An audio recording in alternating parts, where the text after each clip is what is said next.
Ate Maxine, pwede ba tayong mag-usap? AJ, pwede mamaya na lang?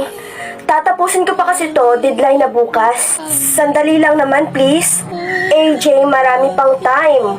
Intindihin mo muna si ate ngayon. Ako muna. Ngayon lang naman eh. AJ, gaano ba ka-importante yan para magsimula ka namang magdrama? Lahat naman para sa'yo drama. Kailan mo ako pakikinggan? Kung kailan aalisan na kita?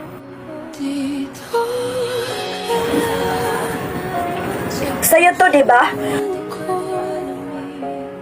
AJ, nakita ko dun sa mga tape mo nakaipit.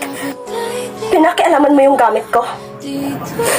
Kaya ayaw na ayaw mo pinapakialaman ko yung gamit mo. Hindi mo dapat pinapakialaman yung gamit ko, AJ. Bakit? Dahil ba dyan? Dahil sa mga tinatago mo?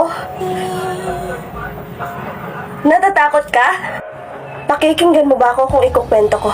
Papayag ka ba kung gusto kong umalis? AJ, sana sinabi mo na lang na ampun lang pala ako. Di yung mauunahan pa kita. Makinig ka muna. Okay naman eh.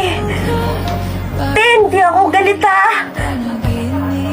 Malinaw naman sa mga nakasulat dyan na pinamigay lang ako sa inyo. AJ, sasabihin ko naman. Pero kailan pati? Buong buhay ko ito yung kasama ko. Pero pinagkait mo sa akin yung totoong ako. Surprise! Ano nangyayari sa inyo? Takti naman, Tio. Bukas na yung movie para din ni AJ. Sumapaw ka pa. So balik na lang siguro ako sa Canada, no? Bakit ka umuwi? Kasi dito ako magpapasko. Ayaw niyo yun? Di niyo ata ako na-miss, ha? Ang sabihin mo, kahit doon, walang pumapatol sa'yo. Bastos tong batang to, ha? Wala kang galang. Totoo naman, ha? Sabi mo, aalis ka, pupunta ka ng Canada para maghanap ng lalandi doon sa'yo. Babalik ka kaya dito kung meron? Ang babastos na mga bungawan niyo, ah. Bakit kayo meron? 5 years na kami ni Mon. Magto 2 years na kami ni Randall. Oo. Di wow.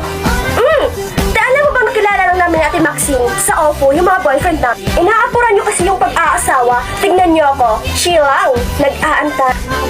Wow! Sure ka? Nag-aantay ka? Ilang beses na namang sinabi ni AJ sa'yo na mag-OFO ka na lang dahil marami ka makikilala sa OFO. Tumahimik ka. Aray! Sabi nga namin sa'yo, Ate Navia, sa OFO, sasaya ka. Ikaw pa yung hahabulin. Kanina pa kayo OFO ng OFO, ah. Yan ba ulam natin mamaya? OFO, te. OFO. Yun yung matagal na namin inirekomenda sa'yo na marami ka makikilalang gwapo at magaganda at cute. At sila na yung maghahabol. Hindi na ikaw. Ikaw kaya habulin ko ng kaba ako. Uuwi na nga lang para dito magpasko. Ang babastos niyo nga batang to. Ay, miss mo na kami, no? Pero, ano yan? Kasing liit mo ba yung kamao mo?